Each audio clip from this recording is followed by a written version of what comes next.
Hey everyone, I just wanted to show you on booking.com how you can claim money back if you have a bad guest that causes a lot of damage or extra cleaning.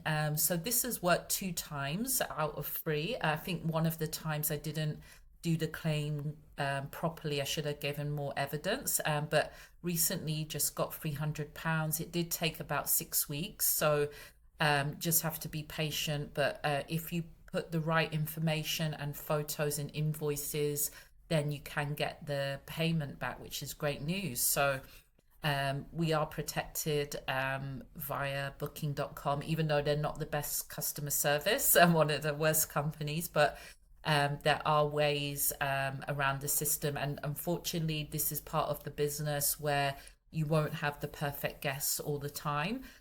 So that's just the industry that we're in. We'll have amazing guests, and then we'll have the worst guests as well.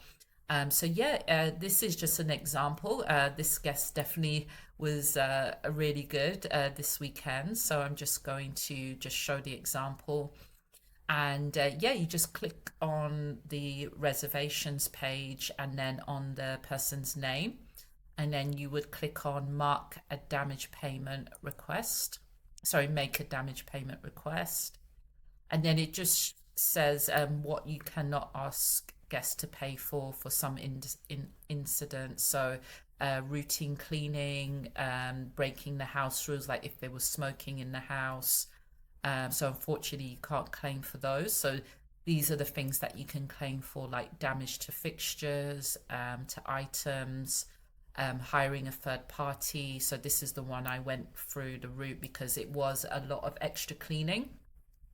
So I got that payment back for the extra few hours of cleaning, or lost and stolen items. So you would just click on the tick box here and then start request. And then it's just already saved, but I hired a third party cleaning service. There was extra cleaning in the property.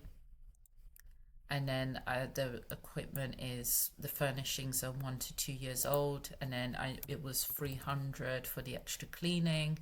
And then I uploaded an invoice, so received a quote for the repair, and then you just upload it here. And then you can upload the photos of the property, the mess that was left, and then the invoice from the cleaning company, or how much ever the damage is. Like say once I had someone broke the radiator, TVR, I think they're called, to turn the temperature up. And then I got a quote from the plumber on how much it would be to fix, and then sent them a screenshot. That was actually Airbnb, and their service is really good because you can get paid the payment through within, confirmed within 24 hours, and then the payment is a few days later. But booking.com's a bit slower. You just click confirm and then review request, and that's it.